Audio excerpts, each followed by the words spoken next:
Okay, first of all, good afternoon, everybody, and welcome to the University of Reading's Ways of Warfare Centre a virtual seminar series for this autumn term.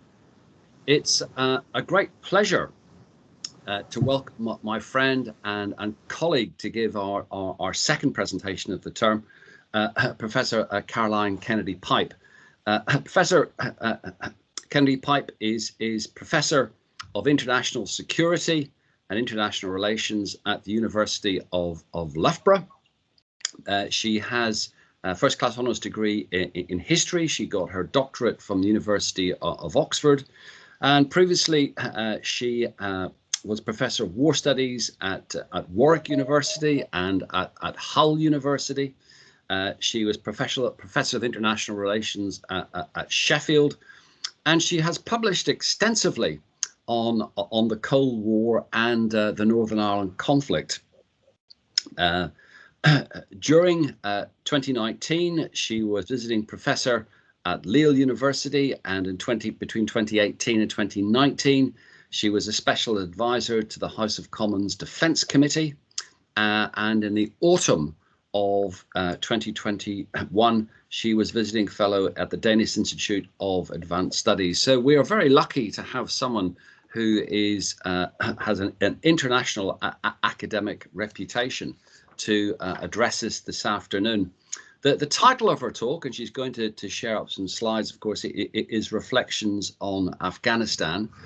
If I could make a few sort of parish notices before we start. First of all, if I could remind everybody that we are recording both Professor Caroline Kennedy's talk and the discussion afterwards, because a number of people sadly cannot make the session, have asked for us to be able to kind of pass this on.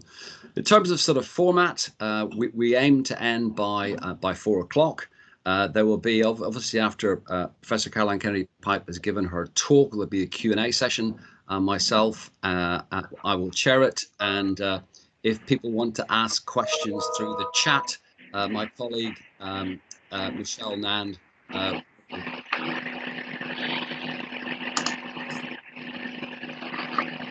without further ado, then, I pass over to Professor Caroline Kennedy-Pipe for your talk. Welcome, Caroline. Oh, thank you, Jeff. Can people see my slides? Not yet. Okay, let's have a go. Let's have a look. Yeah, is that okay? Yeah, that's fine. Okay, well, first of all, it's lovely to be back at Reading. I always enjoy visiting, even virtually, and thank you so much, Jeff, friend and colleague, for inviting me. Jeff and I were talking in August about, obviously, the exit from Afghanistan, and he suggested that I should provide a few reflections on the situation in Afghanistan. And I do so with due modesty, not having served in that conflict and only really having visited to carry out field work. So any comments I have will be with due deference to all the sacrifice that has been. So I'd just really like to say that when I was asked to talk about this topic, I thought that as an academic, I should come at it really from an academic as opposed to a practitioner standpoint. And really what I wanted to do in the light of the exit from Afghanistan is survey really the 20 years, the academic literature, and then talk about failure in war, if I can use that phrase, and particularly why great powers, big nations seem not to be able to prevail in small wars or smaller encounters. So I'm going to concentrate on Afghanistan, but of course, absolutely understand that the war in Afghanistan is intimately linked to Iraq, and that Iraq, while not the subject of this talk, will necessarily, of course, be in the room. And really, I'm going to start with the recent rush of books about the failure in Afghanistan. and really ask and talk about why, in the aftermath of an exit from a war, or even as the writing was on the wall after the Doha talks, that there is a scholarly need as well as a practitioner need to understand the 20 years that have preceded that exit. I'm completely aware that many trade books have been published. William Arkin's The Generals Have No Clothes is a fairly well publicised call for the assertion of civil control over the military. Ben Barry's far more impressive Blood, Metal and Dust is a soldier's account, a very good account of what happened in Iraq and Afghanistan. And of course, Theo Farrell has produced Unwinnable. This alongside a number of other books, Frank Ledwidge, Losing Small Wars, Emil Simpson, War from the Ground Up. And so there is obviously a powerful need for us in the academic community to understand why states, big or great, lose these small wars. There's also another thread of literature which has emerged during the wars in Afghanistan and Iraq, and that is the rise of the so-called post-colonial perspective. That is people like Tariq Bakawi seeking to give a voice to those on the other side, to whom these small wars appear anything but small. And so threaded alongside the practitioner literature, the scholarly literature, we also have a very powerful trend in international relations to situate these wars in a colonial or a post-colonial context, for good or ill. And also threaded through all of this are the voices, the academic voices from earlier. Mary Calder, for example, with her extremely popular analysis of, but flawed, new wars in the 1990s, and her view of globalization and sub-state actors as really the motors for these new wars. Nevertheless, in understanding why 20 years of expeditionary wars have failed in the Middle East, there is also this thread, a plethora of literature on why powerful states lose small wars. Many of the books and articles, Memons, How Democracies Lose Small Wars, Record, Beating Goliath, provide a historiography that goes all the way back to Andrew Mack and his 1975 article, Why Big Nations Lose Small Wars. Now, Mack, like many of us, is clearly influenced by the context in which he is writing, and he's influenced in particular, of course, by the exit from Vietnam, the American exit from Vietnam in 1975. But he nevertheless makes a few interesting points that I think resonate in any consideration of Afghanistan. Mack argued that power asymmetry translates into interest asymmetry. This means that strong actors have a propensity to translate a campaign in another country against a much weaker militarily or in material terms opponent as limited. And this propensity to translate the campaign into a limited war means that power is inverted. And so a lack of will, even in Clausewitzian terms, is examined by Mack as really the fatal political Achilles heel of great powers and great states. And of course, this is contrary to the opponent, for whom capitulation may not be an option, and in which the war is total. So external threats also, according to Mack, produce cohesion for the insurgents, even though, as we're plainly aware, Taliban and many other of the militant or radicalized groups have different agendas in Afghanistan. But the key point is that survival for the insurgent is the primary goal. Whereas democracies, and I will come back to democracies, have of course many other considerations and concerns. So the lower the interest thought to be at stake, the lower the political will. The higher the political vulnerability means that states are more likely to cut and run. Now, this is interesting because, of course, the war in Afghanistan, 2 decades, hardly exhibits a lack of political will. But what it might demonstrate, certainly on the American side, is will, but not the ability or the willingness to translate material sacrifice into that will. So in a democracy, the pursuit of limited war may or may not be the political priority. There are plenty of other issues, of which war is just one. It means also that full mobilization is impossible, and insurgents just need a steady stream of logistical support, the imposition of costs to break morale, particularly, and we know Taliban looked at this, at an electoral cycle in a democracy.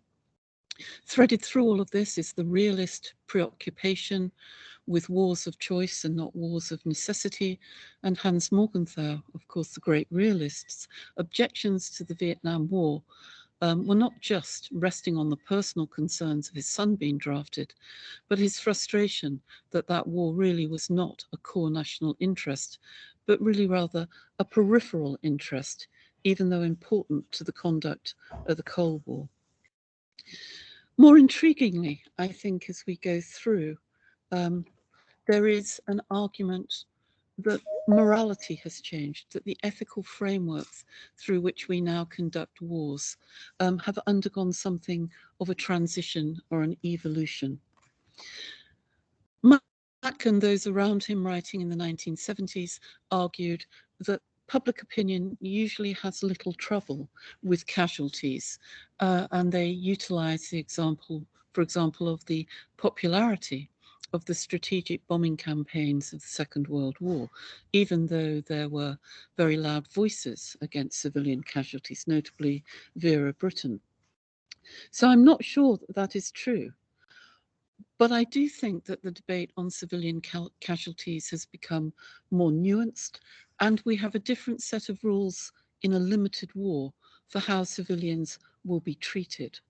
And I'll come back to the additional argument of people like Thomas Waldman that we now wage war at a distance for most liberal societies, vicarious war, virtual war, or standoff war. But this idea that sentiment has changed. So high political vulnerabilities over war, it's argued, leads to a shift in the domestic political balance in favour of an anti-war sentiment, as was seen clearly over Vietnam and again over the British war in Iraq. Memon here argues that the defeat occurs in small wars at home, not on the battlefield.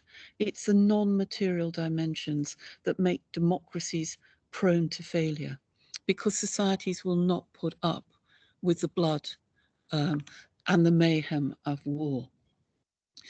I think that this is true in one sense. There is distance now from the battlefield, even though social media brings it ever closer. Political narratives tell us that we're always on the brink of success, changing the lives of the people, one more surge, one more push.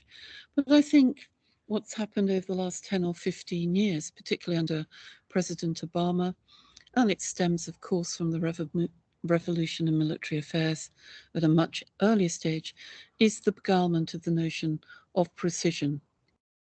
The idea that enemies can be decapitated, that communities can be struck, all of this with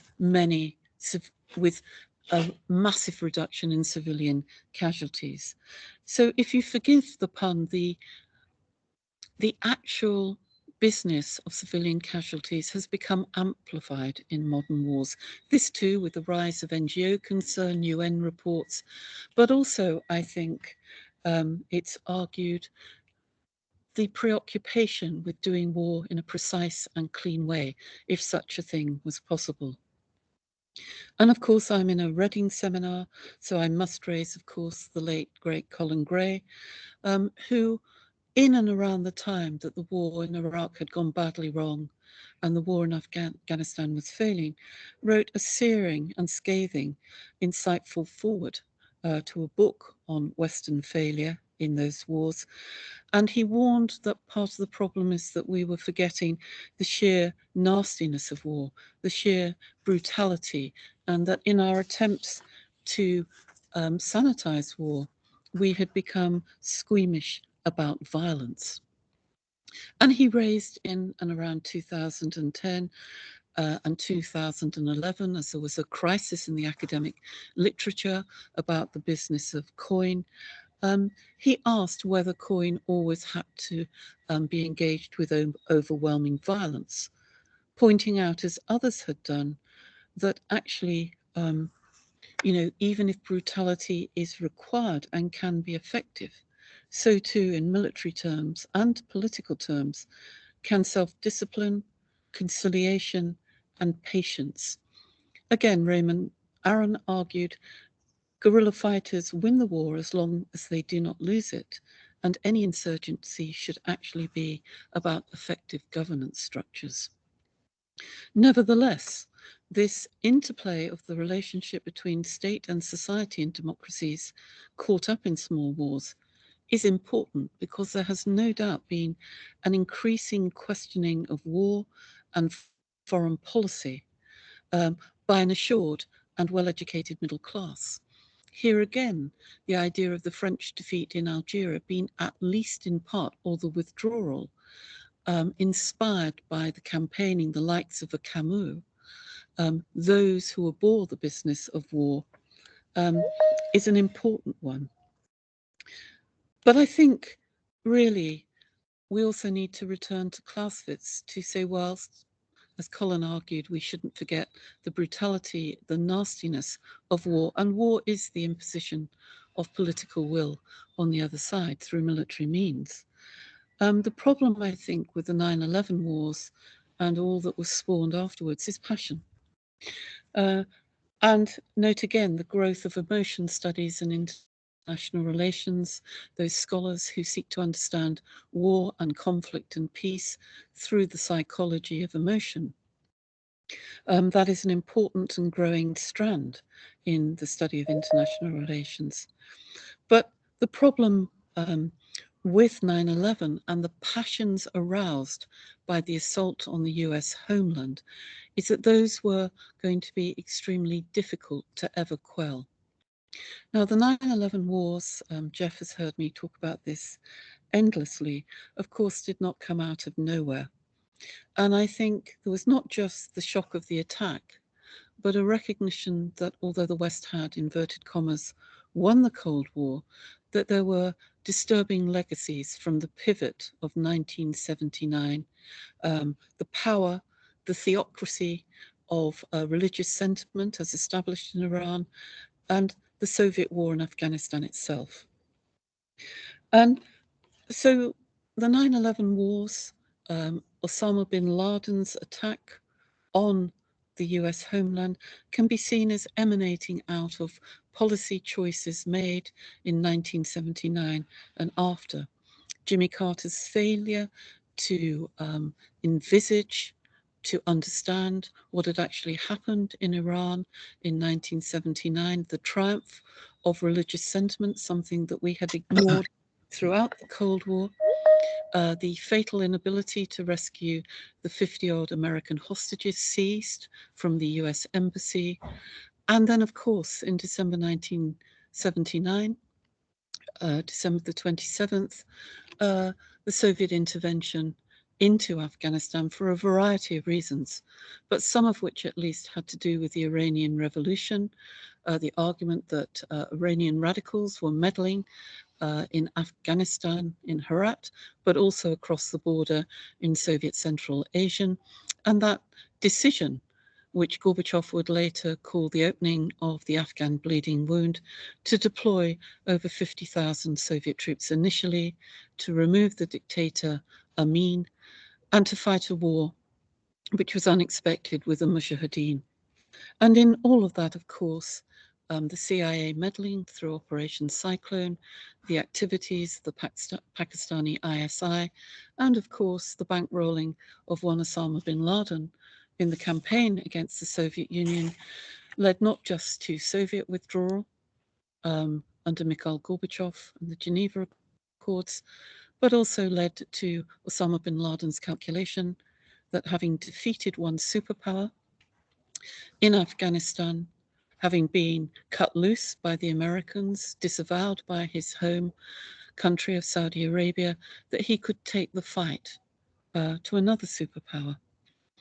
So I think what we have here is historical legacies, the consequences of the Cold War. And I see 9/11 not as a new beginning, but I think more accurately as an end point in which all the chickens come home to roost from that Cold War period in the 1980s, and then in the 1990s in Afghanistan, when after the Civil War, after Soviet withdrawal, we had a period of civil war and then the return of Taliban to power. All the time, well, even though the Soviet Union, as it was, kept an interest in the few years before it collapsed in Afghanistan, the Americans disavowed in many respects. So Soviet failure, a bleeding wound, and most Sovietologists agreed, or Russian specialists, that that defeat in Afghanistan had led or contributed to the breakup of the Soviet Union itself. As Soviet troops faltered in Afghanistan's independent-minded republics began to assert their position vis-à-vis the Kremlin, popular participation in the anti-war movement translated into anti-Soviet, anti-communist sentiment, and we see an unraveling of one, perhaps the only great institution of the Soviet Union, once Gorbachev had disbanded the Communist Party, and that was Soviet armed forces. So the question I was posed to my undergraduates is, isn't it interesting that the Soviet Union could not escape a serious defeat in a small war in its backyard, and yet the Americans could survive the defeat in Vietnam, despite the Vietnam syndrome, and go on to triumph in the Cold War? Perhaps there is something that democracies might be more vulnerable to failure in small wars, but might actually prove more resilient through their processes in terms of losing small wars. Or perhaps, as Morgenthau argued, the United States could survive because Vietnam simply was not a core interest. It was, in fact, a limited war. Now, Colin Gray, in the 2010 scathing but regretful piece I mentioned earlier, argued not so much that British coin was unimpressive, but that British coin had been deeply unimpressive. And he said this with a great degree of sadness. His charge sheet against British politicians and the British military in Afghanistan was a long one. He talked of an unhealthy combination of swagger and unpreparedness.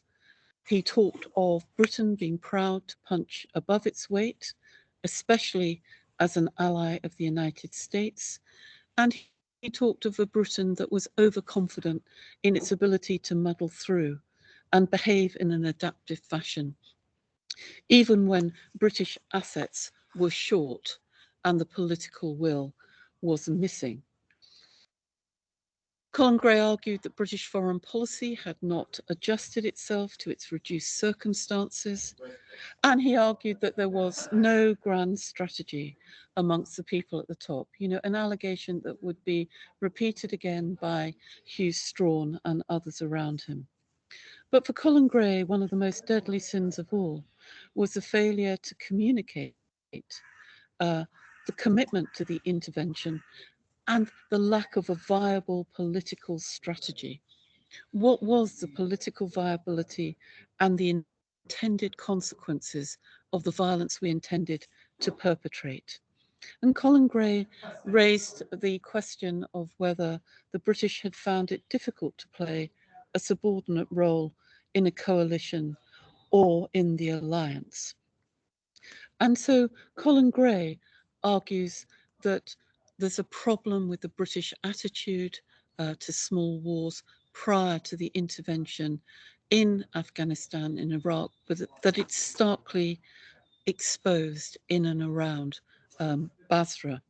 It seems to me actually that alongside those criticisms, which I'm sure many people in the room have opinions on, it seems to me though that what had happened is after Kosovo, the success of the Kosovo campaign, with Western forces not taking a single combat fatality, that there had been an overconfidence on the part of a Mr. Blair.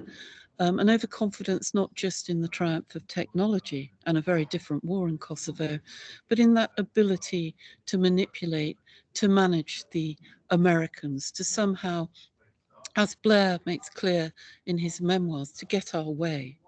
But I think probably a deeper problem at the turn of the 20th century, and as we've developed over the last 10 years, is that war is seen as an activity in many Western states, as an activity that is precisely that, not an activity and not a deadly, serious mission.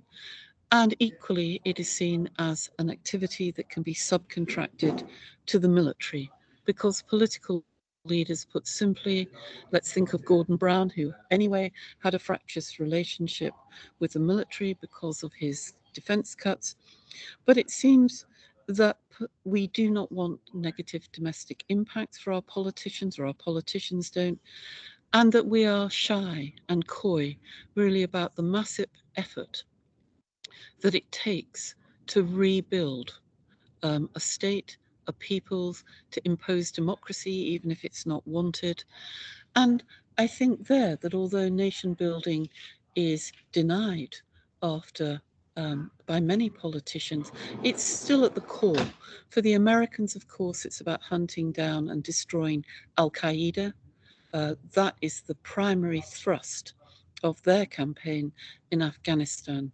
But I think these muddled strategic aims, which very soon proved fateful in the Afghan campaign, are about a lack of strategic clarity and a lack of political consensus about what exactly is wanted in that country. Afghan good enough, as the slogan became, is perhaps a sad testament to that lack of political will. There are other allegations on the charge sheet.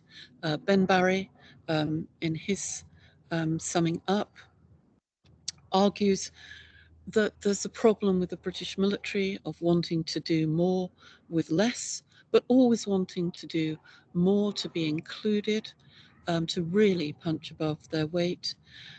But Ben Barry also makes a case, amongst many others, that the reading of post-1945 campaigns, small wars, are selective and superficial. Colin Gray argues that there's an over-reliance on Kosovo and Sierra Leone, but there is certainly an over-reliance on the mythology of the success of the Malaya campaign. The yoke of Malaya, I argue, looms large over contemporary theory, and indeed what was intriguing for me studying Ireland for so many years was the way that the Northern Irish campaign, or the campaign in Northern Ireland, was taken up as a possible model for somewhere like Basra. So strategic and operational contexts have changed quite dramatically, as we all know, since the heyday or the dark days of empire. So any common recollection of a Malaya or an Ireland even is necessarily ahistorical. But Barry argues that the British military in Iraq operated on a false interpretation of its own legacy, and during the time in Basra talked of Malaya, implying that they knew how things worked. US respect was degraded for the British in this period, and despite the obvious shortcomings of the Malaya analogy, it still remains potent on reading lists and course syllabus to this day. Those who I've interviewed for this project talk about the way in which some of the British military wanted to rescue the British military reputation by the move to Helmand, and again, we have the usual story in the literature, a confusion over purpose, flawed intelligence picture, inadequate troop levels, and very little it could do re central government, the corrupt local regime of Karzai, the mayor of Karzai, as he was unaffectionately known, NATO shortages, American refusal to listen, and of course the ever-present problem of Pakistan, where Taliban were safely tucked up in their bed for most of the campaign. The one academic, if you like, defense comes with Theo Farrell's coin machine, in which he launches a spirited defense of what the British have been left with in Helmand, the gallantry, the courage, and the fact that some systems were beginning to work. Farrell, who's been much misquoted for the coin machine title, actually does argue in the epilogue that it was indeed a shaky coin machine. But the charge sheet again lengthens against the British in Helmand, and here we have, of course, the problem, the fateful problem of two wars, with Iraq obviously earlier after 2003, taking away from what seemed to be the initial successes in Afghanistan. And we'll come back to the viability of waging these two wars. And by 2010, most of the literature, contra to Theo Farrell, is arguing that we've lost the opportunity of an Afghan model to incorporate Taliban, and we've lost the inability to work with local actors, that we've misunderstood the cultural politics, the very disposition of British forces amongst the historical memory of the Afghan people is that the British were coming back for revenge. Fairly obviously some mistakes, the blowing up of minarets, and then of course the mistakes of the Americans, bunkerization, creating a little American army. And the fatal issue for me, and I think this runs through the literature, Jeff and Len have heard me say this, are misguided notions of who or what the people might actually be and what they might want. And of course, after 2011, when bin Laden is assassinated in Pakistan, giving President Obama a huge boost to his campaign, then what we have, a surge in popularity for the president, but also it seems to me, if Al-Qaeda is your primary motive, American and military political aims diverge. And we know, of course, that Obama becomes famously preoccupied with leading from behind, the Arab Spring, Libya, and a different model of dealing with these messy conflicts, which we've misread, the Arab Spring certainly, and of course the mess that then emanates out of Iraq. But there's, I'm sure these are things we all know. But there's also another interesting question for me. The feminist analysis of the wars in Afghanistan has really become extremely powerful in those years after 2010, 2011. And it's split really into two different guises. The first is really the liberal feminist appreciation of not just female soldiering, female NGO workers, but the very fact that counterinsurgency under George Bush had, of course, in rhetorically at least, put the emancipation of women at the heart of part of the political agenda in Afghanistan. George Bush declared the war on terror and spoke extensively, as did Barbara Bush, about the plight of Afghan women. Time magazine in the same period ran articles called Lifting the Veil. But part of the feminist discourse is extremely ambivalent about this notion of whether women can be emancipated through through the pursuit of coin. I should note that the emancipation of women was tried as the Soviet Union invested heavily in Afghanistan in the 1950s and the 1980s. And Soviet leaders, the Communist Party, ran into exactly the same problems of trying to impose communism and emancipation in Afghanistan as actually the Soviet leadership had in the 1920s and 30s in Central Asia. So one of the ironies is that emancipation had failed in the longer term on a routine basis, tried by the Soviet Union in Afghanistan and in Central Asia. But really, the feminist analysis of the problems of COIN was that they saw Afghan women being instrumentalized in a geopolitical game. And in particular, they saw that the US was instrumentalizing the plight of women, particularly to gain popular support for that particular war. Now, this issue of female emancipation, particularly I would argue in rural areas, is hugely problematic because the woman question is seen as central to cultural politics, if not in the cities, then certainly in rural areas. And most of the efforts to emancipate women in those areas were counterproductive and led also to severe reaction against women. Now, that is not to say that there were not large gains made for some of the women of Afghanistan in the 20 years of the Western presence. Life expectancy rose marginally. Suicide rates dropped. Afghan women have the second highest suicide rate in the world. I believe Afghan men have the highest. And fewer women, fewer girls were dying in childbirth in this period after aid and education had begun to get through. And that, I think, is a huge positive from the emancipatory agenda. But it becomes a huge political problem.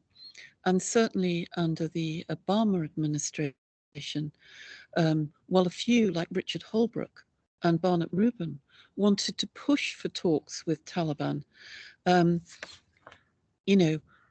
others like Hillary Clinton believed that those negotiations with Taliban should not take place because it could affect female human rights in particular.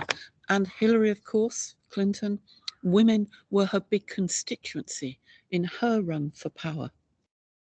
And so, this idea of women's rights gets in the way of negotiating with Taliban, however unsavory but necessary that process have been. There was, of course, another problem, which is, of course, Taliban was seen as directly linked to Al-Qaeda, and in the American mission for the Democrats, that wasn't possible. So we come to Afghan good enough, and here it seems to me that what we have is an interesting debate where we talk correctly about Western failure, about not the loss of interest in the war, but the Obama preoccupation at reducing the material and personnel costs of that war. And we're all familiar with the story of Obama's beguilement by the use of drone strikes, by the use of remotely operated vehicles to take the fight into Pakistan, Yemen, Somalia. We know about the CIA covert drone program and the way in which Obama, after taking office, escalates the drone strike, the drone program, and the lack of transparency over civilian casualties, again in those countries, never mind the abridgment of sovereignty. And Obama, of course, famously has the distinction of being the only two-term president to have been at war throughout both administrations. Obama's reliance, of course, on drone warfare causes blowback in places like Pakistan. Insurgents learn. They move into cities away from rural areas. They take shields around them, human shields, women and children. And so drones might be a quick strict quick fix in terms of being seen to decapitate the terrorists like al-Awlaki in Yemen. But my concern is really the longer lasting repercussions on the ground, particularly for the women and children. Now, we talk correctly about Western failure in many respects. I think there's going to be a whole raft of books for the next 3 to 5 years about what went wrong, about the messy exodus, even though Biden had been, to be fair, quite clear after the Doha talks and had gone on record on his long-standing disbelief in Stanley McChrystal's view of COIN. Biden always expressed severe doubts and was always looking for that exit strategy. But I think we also need to talk not just about Western failure, but about Taliban success. They become astute at manipulating levels of violence and managing regional dynamics. Their PR campaign to stress civilian casualties and what appears to be their rejection of corruption seems to play well in certain rural areas. The longer game of negotiation, of dealing with the United States, are all testament to an insurgent group that has learnt. And so, whilst obviously the human rights of Taliban needs to be put into its grisly context, the latest reports from the UN about the coming not just climate crisis in Afghanistan, the severity of the droughts, but 50% of the population who are living in poverty with rising food prices, even as they attempt to live off the land, tomato paste, etc., all rising because of the conditions of Afghanistan, are testament to some people who seem to indicate that if Taliban can run the country properly, can provide food and aid, and there's a whole question here, I know, we have a very, very interesting question about dealing with Taliban and working through what will happen next. So to end, the concern that has been expressed to me by friends and colleagues from the Muslim diaspora or Muslim countries is really the damage that has been done to the credibility of some Western states in the Muslim world. I've just been in a meeting with the Indonesian ambassador. Indonesia is the 4th fastest growing population in the world, with most of its population under 30. Afghanistan, of course, 42% of the population are extremely young men, under 20. There are very few people over 65 in Afghanistan. Life expectancy is still not very good. So one question, one reflection is to try and categorize and quantify what damage has been done to Western relations with the Western world. A second is to think about the future of warfare post-Afghanistan and post-Iraq, of course. And Ben Barry makes an extremely interesting point about the latter years in Afghanistan, where most of the fighting, he argues, takes place where the people are. And that would fit with the likes of David Culcullen, who argue about urban warfare, Anthony King's new book on the future of urban warfare, as being the future which we have faced and will face even more. Will we continue to do vicarious war? Thomas Waldman's recent book talks about the American penchant for vicarious war, that is, along with Shaw, Martin Shaw, to ensure that life risks are transferred from Western forces onto the enemy, onto local allies, and onto civilians, while we rely on large-scale bombardment in places like Syria. And do we really understand even our notion of transition, talked in Iraq and Afghanistan of transition. We created fragile, hollow forces. The reports this morning of the ghost soldiers in Afghanistan show only too plainly that corrupt regional commanders were taking money for ghost soldiers who didn't even exist in the Afghan security forces. So do we understand that if we are going to use local forces to set local forces up for the future, that that's a process that is a long process that has to be sustained, rather than the creation of fragile, hollow forces? And of course, will we continue, as President Biden seems to be heading down the pathway of radically drawing down expeditionary forces, but focusing really on very discrete special forces missions, CIA missions, which target our enemies?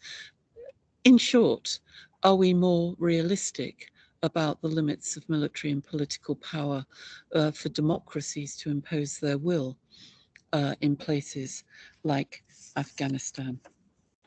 And I suppose finally, one of the reflections which is really coming out in the literature is, and this has been so ever since Templar in Malaya, Westmoreland in Vietnam, the idea of the single brilliant commander of Petraeus and McChrystal as really writing, being able to write FM 324 or its forerunners.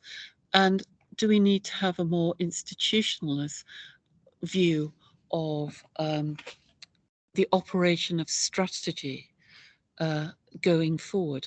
Or is it that we simply begin to understand that the imposition in small wars of democratic processes is probably unrealistic and unsustainable? And I hope that that may be a lesson we've lost. So I'll stop there, as I've been talking for a long time, for nearly 50 minutes. Okay, Caroline. Well, many thanks for that. And thank you again for a very insightful and indeed engaging talk. We've now just got under sort of 45 minutes for a question and answer session. So I'd like to throw open this seminar, and please do feel free to ask Caroline any questions about the very interesting territory that she covered.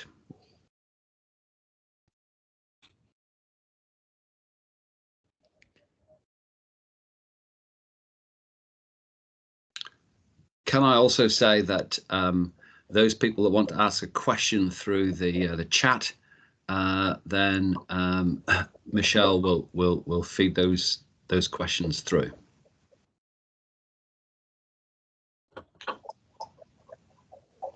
Lawrence. Good afternoon. My question is really perhaps a little cynical, but you talk about the lessons that we should be learning from Afghanistan and Iraq, but actually those are lessons that we should have been learning from campaigns of 30, 40, 50 years ago, about the need to, if we are going to engage in these sort of activities, to take them seriously and be in them for the long term. There's nothing new in any of that. That's writ large through the history of campaigning since the Second World War in a coin environment, and I find it depressing if what you're implying is that we haven't even really bothered to learn the lessons from the post-operational reports from those campaigns. So Lawrence, thank you. That's really interesting. So the literature that I've been describing is torn, perhaps I didn't explain very well, between claiming that there is an over-reliance on the lessons of a Malaya, to really the opposite viewpoint, that we shouldn't be looking at those campaigns because everything is contextual. And the subtext in that is that those wars were fought with a greater level of brutality. Think of a Kenya, or an Algeria, or an Aden, that we would ever really want to witness in the modern era. So you're entirely right. There's an ambivalence here. There's let's look at Malaya and let's see what went right. But let's not do Malaya, because it was actually very brutal and very nasty. And we wouldn't be able to abridge human rights to the degree that we saw in French Algeria or in Aden. So this is my point, that I think we're caught really in a debate about what is necessary in terms of the imposition of military force, alongside the new norms that have come about, and this view that it can be done cleanly and with precision. And so that's how we see it, which you might see as depressing. But they're the two roads, which is war needs to be more precise. It needs to be cleaner. We need to be able to do it at a distance. We need to be able to take less sacrifice for our own men and women. But let's have a look at the lessons of those campaigns. If I can come back, I think those comments are really interesting about war needs to be cleaner. That, in my mind, is just unrealistic. And the other end of that is, I'm not even sure it's desirable, because if it becomes cleaner from a Western perspective, then the politicians will not really understand the cost of what we're doing. There is a real fine balance. But war fighting, in my mind, is a business, a contest between two peoples or people. It's a very human interaction. And the more we just seem to think we can sanitize it and make it clean, to use your language, the less we actually understand of what we're doing. And Lawrence, again, I could not agree more. So the debates, the academic debates about precision, about the AI, the non-human battlefield, takes out all of that business of intimacy, of killing, of engagement, of all those traditional qualities. But many proponents of the use, for example, of armed drones, and Obama himself has gone on record to say this, is it takes the human face out of combat. It takes the human costs out of combat. And I agree with you that that's an incredibly dangerous path to go down, because it transfers the risk and the costs onto the other side. But it also means that, as Michael Ignatieff argued, we don't feel as a society the sacrifice, the costs, the honor, the courage. I agree with you. And it does make it more beguiling for politicians to think that there is a quick technological fix. And part of what we've seen on the ground in an Afghanistan or a Pakistan is the human repercussions of loitering drones, of drone strikes, which are far more accurate, it is argued, than anything we've seen before in terms of decapitation. But you're right, you lose that human element, which has always been essential to the cost and the calculation of the business of war. But I think we've begun to turn our faces, certainly in scholarly terms, away from the business of war, because it doesn't fit with the liberal paradigm of RT, of R2P. It doesn't fit with all of the things that we said from the 1980s we wanted to do. So the dream for a liberal like Obama was to be able to continue the war on terror, which he couldn't end, although that became easier after Osama bin Laden is assassinated. But he simply did not want the material costs of war.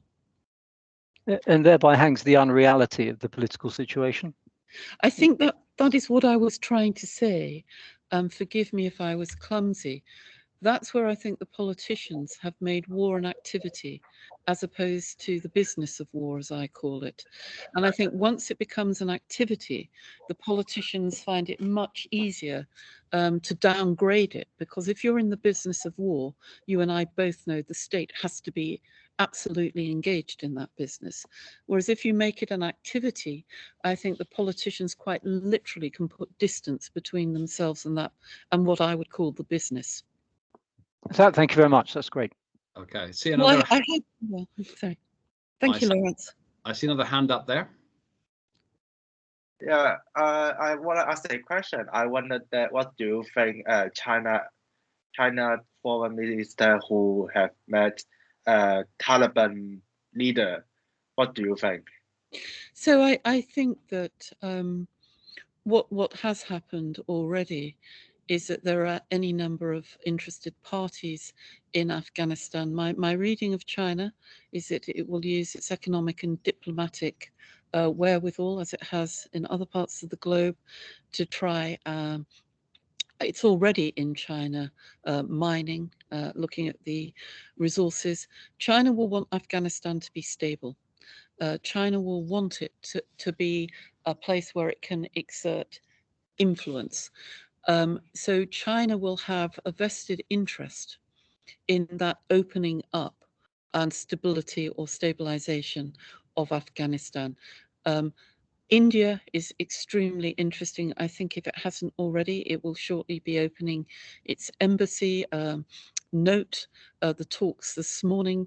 So that opens up the whole possibility already of Pakistan and India. India is, to me, the extremely interested player, along with China, in the country now that Western forces have exited. Russia too. Note again Putin's interest. Russia's interest is in stabilization, particularly of places like Tajikistan, which has supported the Haqqani network. So China, Iran, Russia, Pakistan, of course, will all be looking at the future. China, I think, as I said, will use its economic wherewithal in particular to penetrate the country. And here's the question, that as the plight of 50% of the, 40 million inhabitants of Afghanistan continues to really be diminished in terms of quality of food and healthcare. Chinese money might look very, well, it does look very attractive. Thank you. We have another hand up, another question, please. Yeah, hi, Jeff. There's a question here in the chat. This is from Christopher Stalino. So the question is, it was interesting to note that Obama wrote in his recent autobiography that Biden was skeptical about the Afghanistan mission throughout his presidency, a rare dove amongst hawks. Did Biden therefore make a decision that ran contrary to the majority political and military wisdom, or by 2021 had much of Washington had changed round to Biden's perspective and were now keen to pivot to Asia? I think that that's really interesting. So all of the accounts of Obama's White House years show Joe Biden being actually remarkably consistent on his skepticism and his cynicism about whether a counterinsurgency strategy could win. And, you know, Team State Department versus Team Pentagon became a feature of all of those discussions about the future of Afghanistan. And there were, from Biden's point of view, several mistakes made. So it's a question, really, I think, after Trump, about the pivot to away. That did Biden get his way, or was the consensus beginning to move anyway once Trump had signed the Doha deal? But you're absolutely right. Whatever one thinks of the botched exodus from Afghanistan, Biden has been, in my view, remarkably consistent, whether one agrees with him or not. And the other thing is, of course, Biden wasn't looking at the international community in terms of that decision. He was looking at his own grassroots, and he was looking at the disgruntlement among many Americans about the way Afghanistan had gone, about the treatment of veterans, about the financial crisis. He made the calculation that there simply wasn't the appetite amongst those he needed to continue the forever war, even if it had been ratcheted down. So I think his considerations, he was always a skeptic, but he also had an eye on the domestic calculation about how unpopular that war had become. Okay. And we've got another hand up, another question, please. Leonard Hochberg.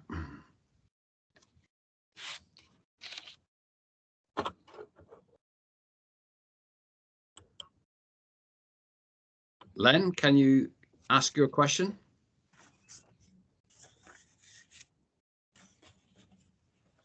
I think he's sorry, muted. I was muted. Caroline, I was wondering about the literature on contextualizing COIN.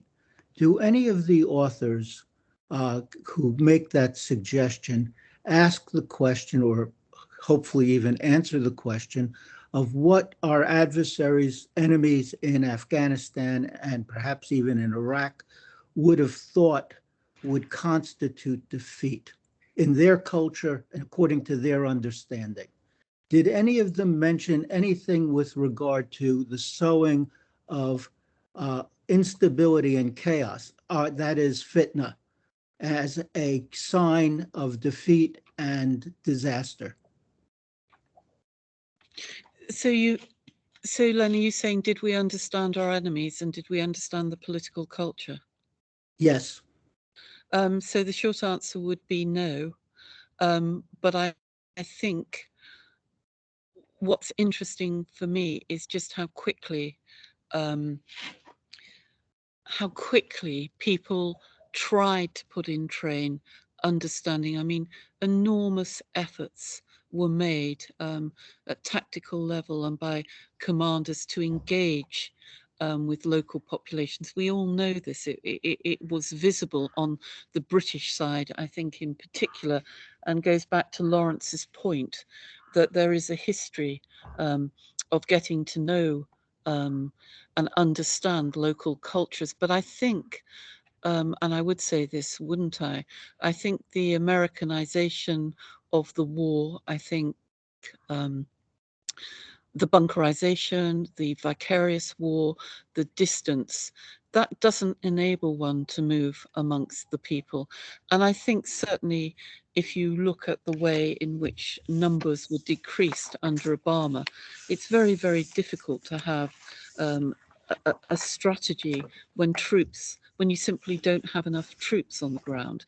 Now, I know Cullen's talked about armed social work, but I think the other problem, which perhaps again I need to articulate more clearly in my section on women, is that we failed really to understand both the cultural politics of Afghanistan, but also the sexual politics of Afghanistan. You know, and so partly the position of women is about socioeconomic and cultural subjugation, but there are whole tenets of Afghan culture which lead to what we'd call gayness, homosexuality. So I think we didn't understand when we were devising this female emancipatory strategy. Just to give you one example, Len, we thought that emancipation of women would not have the very profound consequences for masculinity that it did in Afghanistan. Now, I'm not one to do much of the feminist literature, much as I respect it. But I think this notion that whole swathes of rural societies, which are deeply religious but also deeply patriarchal, could be shifted quickly, or even in a 3 to 5 year. That was a fundamental problem in trying to, as I heard so many people say, we can get to 50% of the population. If we can win the women round, we can win the men round. And that simply was counterproductive. So all the female only aid problems, which, you know, I applaud in terms of healthcare, had really negative consequences in terms of what happened to those women. Should they take part in those programs? Should they be seen to collude with Western forces? And so I think, Len, there was a profound misunderstanding of, at a very basic level, the cultural and the sexual politics of the place. So again, one of the things, again, very laudable, was to try and raise the age of consent for marriage for girls, to try and stop enforced marriage, to try and stop girls being sold into marriage. And yet in economically deprived areas, if I can call them that, it's now even the practice today, this week, that girls as young as 7 are being sold to wealthier families. They will not be married yet. That will probably happen at the age of 13 or 14. But it's that nexus of selling these girls to families for money and for the well-being of the family as a whole that I think we simply have failed to understand. And so then trying to emancipate these assets simply don't work. So that might be long-winded, but it's an example I know very well about failing to understand a very particular culture. Yes, I appreciate that remark, and I understand exactly the point with regard to young girls being married at an early age and having that marriage consummated at a later age. The question for me is this: if you're going to start a process of emancipating females, half measures are not the answer. It seemed to me that the next step was to create militias that were all female and completely undermine the traditional society. Not half measures, full measures, full on chaos, if you're going to actually demonstrate a capacity for victory. Thank you, Len. I hadn't thought about that or heard about that, but that's certainly worth talking about. I think the issue has been with many of the programs is been forcing really female emancipation into the police, for example, the law courts, education, the universities. That seemed to have some success in opening doors, but you're right that it was always partial.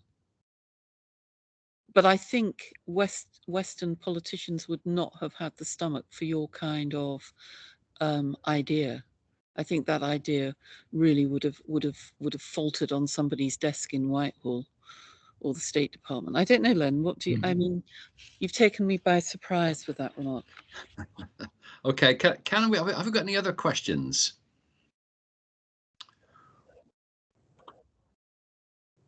One of the things I'd like to, oh yes, we've got one question. Yeah, Christopher, and one other one.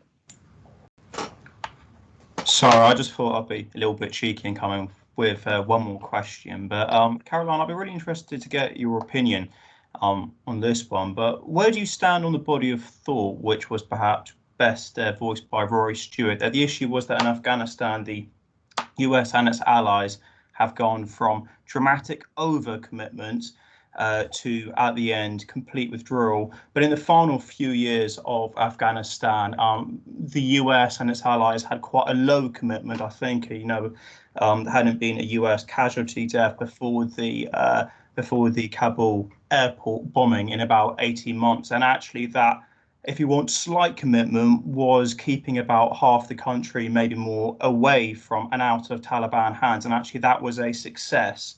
And that should have been the strategy all along, and that should have been the strategy which was continued in the long term. Do you think there's any merit to that position, or do you think it's still, if you want, wishful thinking and the end result would have been the same? I think Rory Stewart, who is a great friend of Afghanistan, of course, felt in August the dismay of many who've visited the country and admired its people, and of course admired the blood and treasure that has been expended by many states in that country. I have to say that I would agree with Rory Stewart. I thought, but without full information, I'll come back to that point. I thought the kind of lower level commitment to stabilization, to shoring up Afghan forces was low cost and high reward, in the sense of, as you say, keeping at least some of the population going, keeping international aid coming into the country, keeping the education university systems going. So I would agree with Rory Stewart that at the time, witnessing the chaos of what seemed to be that exodus, but again, to be fair to Biden, who'd always been clear on the timetable, I agree with you. the question is, in diplomatic and political terms, which we keep coming back to, if you have a president like Biden who is determined to exit, how do you persuade? I think those who are advocates of that approach just lost the political battle. But I certainly agree with you. And given the circling of Iran, Russia, China, Pakistan, and India on the country, I think that signaling of Western intent would have been very, very useful. But the question was always political. Biden wanted out. But I agree with you, and I agree with Rory Stewart. And I also think we had a moral responsibility to some of the gains that had been made, and to many of the people to stay. The question then, and I'll throw it back at you, is what, 3 years, 5 years, 10 years? Is it a forever presence? Yeah, I think that's a very interesting point. And I guess, because people also, I heard other people, some MPs who had served, compare the situation to what the situation had been in Korea, and make the point that now, if you want, people in the West were afraid of the so-called forever wars, but we shouldn't be. And once you've made that commitment to Afghanistan, you should maintain it, particularly if it's on a small scale. But as you said, the issue is, well, just how long do you do that? Is that 5 years? Is it 10 years? Is it 15 years?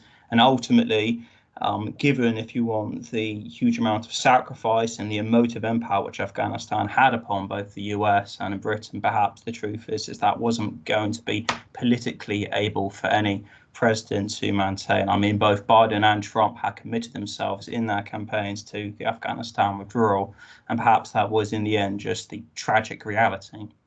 Well, I think durability of political will. It's interesting. 20 years for the Americans and the British in Afghanistan. That's pretty durable, and it just struck me at the time, looking at some of the gains that had been made, if it could be low cost. But then I think also, every country will look at what commitments it wants, and looking at the integrated defense review, looking at what Biden said, Afghanistan wasn't a priority. And I think that once that decision has been made, my moral concerns, my ethical concerns, we're in a different world. And I think that that's very interesting. If you've got to pivot away, however unwise that might seem to me, that's what will take precedence. No, I think you're right, and thank you. That was very interesting. But I'm a big fan of Rory Stewart. I mean, I think for a number of years he's been saying, the right things about Afghanistan. I agree, and to think he was in the running for being Prime Minister, but hey ho, that's a different story. Okay, we've got one other question out there. I've seen a hand up. I know that we've got Lawrence Keyes coming back again as well. Any other questions? Okay, Lawrence, back to you then. Is not an awful lot of what you're talking about mission creep. The original mission when we went into Afghanistan and then Iraq was very different to that we're subsequently talking about. And perhaps we were willing to pay the bill in terms of blood and treasure to achieve those original missions. But ultimately, we weren't willing to pay the bill for what the missions became. And you can talk about the emancipation of women, the eradication of drugs, etc., etc., etc. And actually, that's to do with political mission creep rather than actually sticking to the task that we had in hand. So, Lawrence, I couldn't agree more. And it's a commonplace to say it now, but the first few months of the Afghan campaign are regarded as having gone well. The Afghan model, seemed to be something. And then it seems to me the fateful, catastrophic decision was Iraq, 2003, which took, political will, attention away from Afghanistan and allowed, the insurgents to creep back in. So I couldn't agree more. So it's mission creep, but I think it's also mission muddle. Because you're right, defeating Al-Qaeda, finding Osama bin Laden is one thing. Removing Taliban is something that's pretty clear. But it's when it becomes nation building that I think everything begins to get muddled, because nobody was quite sure what that was. But you're right, it was mission creep. But the interesting question is that because Afghanistan got somewhat forgotten in that, bustle into Iraq? So a split focus at a political level. Yeah. And I think that that's hugely dangerous. And it's also not just split focus. It's about resources. It's about, explaining the war. It's about the narratives. But I also think, for me, looking back at Afghanistan, when the Americans hand the lead over for part of one of the wars, at least, in Afghanistan, that also changes the dynamic. True, and there's also the euphemism, if that's the right word, of the British forces, and it's summed up by Lieutenant General Fry with his diagram of swinging from Iraq back to Afghanistan, and just how. And I worked for the general and liked him a lot, but I felt that was optimistic, shall we say, to say the least.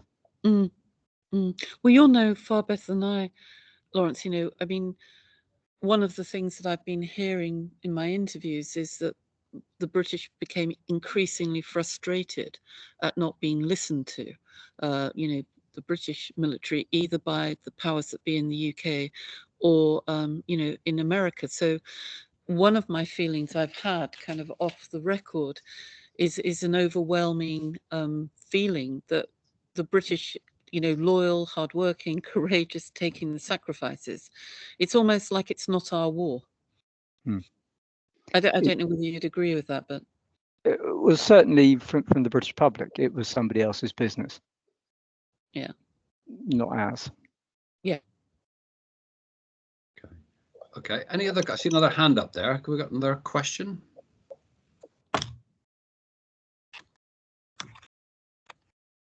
Yes, Jeff, it's Len again. I thought I'd ask Caroline one final question or raise one final thought. And it's with regard to Iraq commitment. When I was talking to individuals from that part of the world at about that time, one of the things that they said repeatedly to me was that Afghanistan is not an issue for those of us who live what amounted to in the Fertile Crescent. And they didn't regard what happened there as having any significance in particular for them. So perhaps the defense of the Iraq campaign as they saw it, perhaps in mirror image, is that that it, in fact, it addressed their indifference to what happened in Afghanistan. No, thank you, Len. That's really, really interesting. That's really interesting. And again, thank you for that comment. Okay, we've got about just over 10 minutes left. I know we've got a number of people who are on the Army Higher Education pathway, and a number of serving personnel with us this afternoon. I just want to take this opportunity to give them the platform to make any comments, those that served there, or even if they didn't serve there, and their kind of perspectives on what's been said this afternoon. So I know we've had a number of, I've seen a number of people coming in who are obviously still serving in the Army. Anyone like to take that up? Yes, Major Anthony Cleve. Hi, Anthony Cleve here. I just guess one perspective from my thoughts, and I've done a few tours of Afghanistan, and I now lead a bomb disposal squadron, and many of my senior people that I have here have also done many tours of Afghanistan and lost lots of people out there too. And when the call for op-hitting came and we pulled out of Afghanistan, one of the key things that was coming out constantly from people, including myself, is what was it all about? What was it for? What have we achieved? Have we lost the war?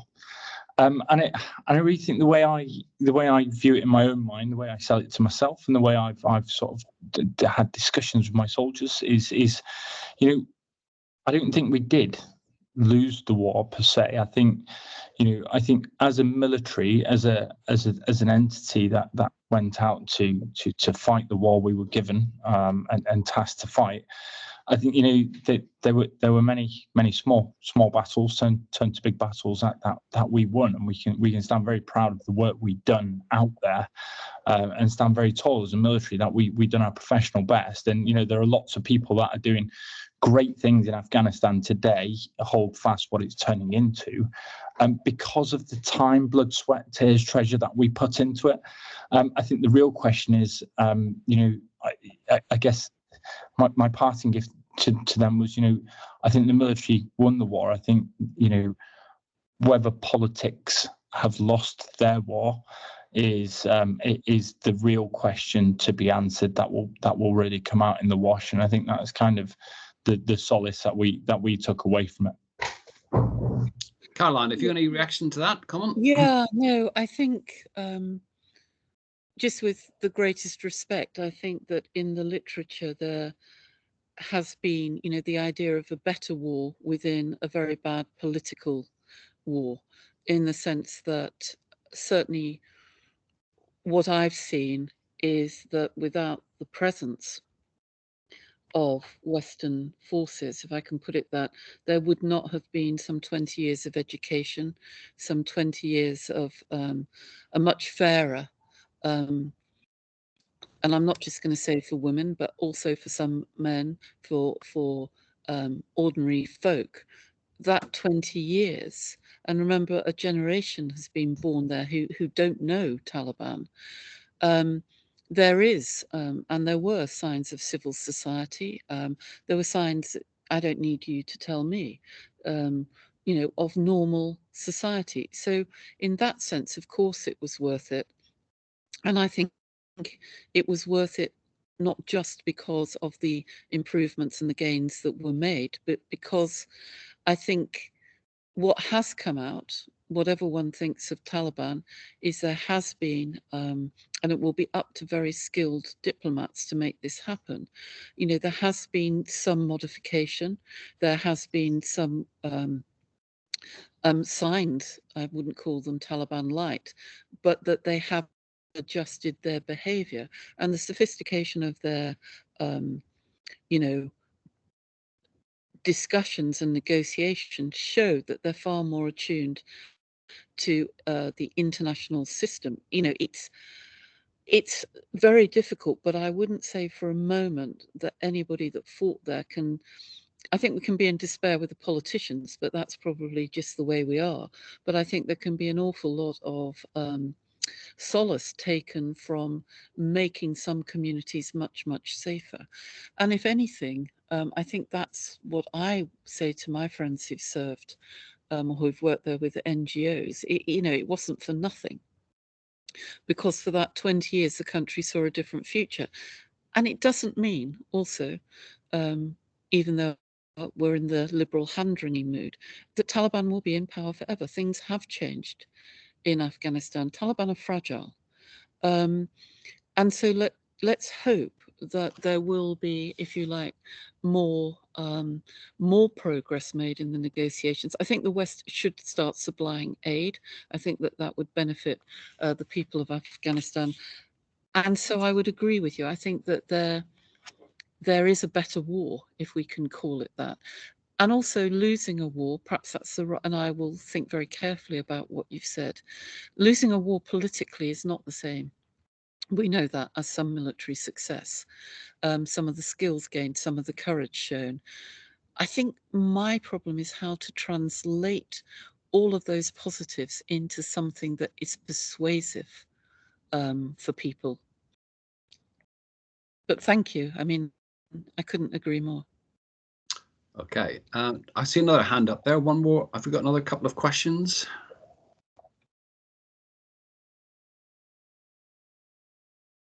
It's Lawrence. Lawrence is coming back. Yeah, Lawrence, if you want to make a comment. I was quite interested by your last comments about it hasn't all been a waste, and I would agree with that. But is part of that actually in those 20 years, have we done enough to make the Afghan people themselves want to change their society? Now, and that may be a huge civil war type construct, but have we done enough to encourage the the standard Afghani, if I can use that language, to rebel. Or rebel's a hard word, but want to change the construct. I think there's certainly been space given. The people I know in the universities, okay, I know that's a small sample necessarily, that they do want to challenge. I wouldn't say revolt, but challenge, and then it's how those mechanisms can operate. I mean, a civil war again in Afghanistan would, damage down on ordinary folk, but I think there is certainly continued challenges. And one of the things that people tell me is social media. There's a great deal of challenge going on in human rights groups about the future of Afghanistan. So I hope so, Lawrence. I mean, I think we did as much as we could, because change doesn't happen quickly, but certainly there is now contestation of Taliban, if not rebellion. And there is certainly, a view of a different type of Afghanistan. And I think all of that is entirely healthy. Thank you. I would also rather petulantly make the point that it wasn't just the army on the ground in Afghanistan. For an awful lot of time, it was the RN and the RM in considerable numbers. Okay, including myself. And any other questions? Colin, can I come back with a question for you? One of the things we've talked quite a bit, and you mentioned quite a bit, I suppose, the kind of failure of politicians. And maybe this is just related to some recent research I'm currently engaged in the British Army's campaigns in Ireland between 1919 and 1921, and of course Operation Banner. But if there's anything that I've kind of picked up so far, I mean, it may change, is that what unites those two campaigns is the real failure of the politicians to articulate and sustain, I suppose, a strategic narrative, to tell a convincing story. And I just wonder whether you have discerned a similar sort of tendency in what you've read about Afghanistan, and particularly the way in which politicians behaved. Yeah, I mean, it's commonly held, and I think we're going to see quite a few articles and books on this, that the failure of strategic narrative, which I mentioned in passing, has been acute. And obviously, we know the story of Iraq after Chilcot and Mr. Blair's dissembling, should we put it like that, and the lack of public trust, both in he as a war leader, and Ben Barry again in his Bloody Lessons, the conclusion to his book, talks about this. But I think Lawrence, my new best friend, is onto something, in the sense that if there's mission creep and things change, it's very difficult to keep reassembling or creating narratives. And I think that was certainly something I read, going through, living through the years of thinking and watching these wars. The purpose seemed to keep changing. And I think once that is done, that's a problem, because it confuses the public. Is it the war on drugs? Is it about women? Is it about Al-Qaeda? Is it about killing Osama bin Laden? Is it all of the above? What's Pakistan up to? So I think the narratives became extremely muddled. But I would also have to say, I think it was Anthony, I conducted a large-scale funded project for the Department of the Navy on IEDs, to look at a variety of things to do with IEDs. And one of the things I think that came out of that was, certainly in America, the kind of inability to see how the battlefield had changed, and then the scramble on the American side to deal with narratives over how American troops were being killed, not just troops, but service personnel, certainly in Iraq and then in Afghanistan. And I wonder sometimes if narratives become so difficult to write because we're not quite sure of the battlefield and the terrain we're facing, or the politicians don't understand it. That's my point. I think that certainly Mr. Blair, Gordon Brown, didn't understand the terrain and what they were asking troops to do. And I think IEDs complicated all of that. And certainly reading accounts on the American side, and the Americans spent more money on, countering IEDs than they did on the Manhattan Project. If you fail to understand, I think, the conditions of the battlefield, to which politicians, rarely go, never go, how do you craft that narrative? And I think there is a PR issue here, and it's a serious issue, because if you can't explain the war, then I think it's very, very difficult. I mean, just anecdotally, I think one of the most interesting and emotional things I took out of Iraq was when Tony Blair met with the families, particularly the widows and the mothers of the fallen, and he didn't have answers for them. And I found that really, really quite interesting, that the Prime Minister did not have answers about purpose of the war, why people have died or been maimed. So I think if there's that failure of articulation, and I'm not asking for a hypocritical one, but if there's a lack of transparency about what the aims are, I think that that's a huge problem. Okay, Caroline, thank you for that. We have now, it's 1 minute past 4, so I'm going to draw this seminar to a close. I'd like to take this opportunity again to thank Professor Caroline Kennedy-Pipe with giving us a really great presentation and some very insightful responses to your questions. I'd like to thank everybody for attending, and particularly those people who are on the Army Higher Education pathway for attending and your kind of contribution.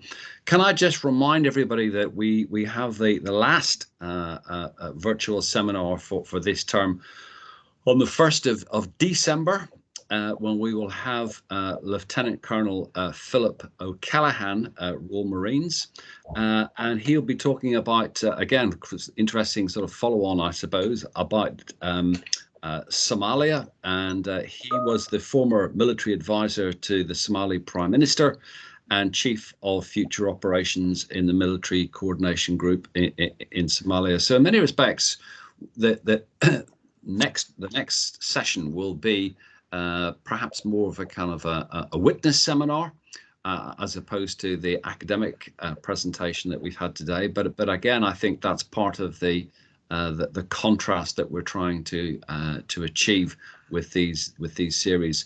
So thank you all again for coming, and hopefully we'll see some of you on the 1st of December. Bye bye now.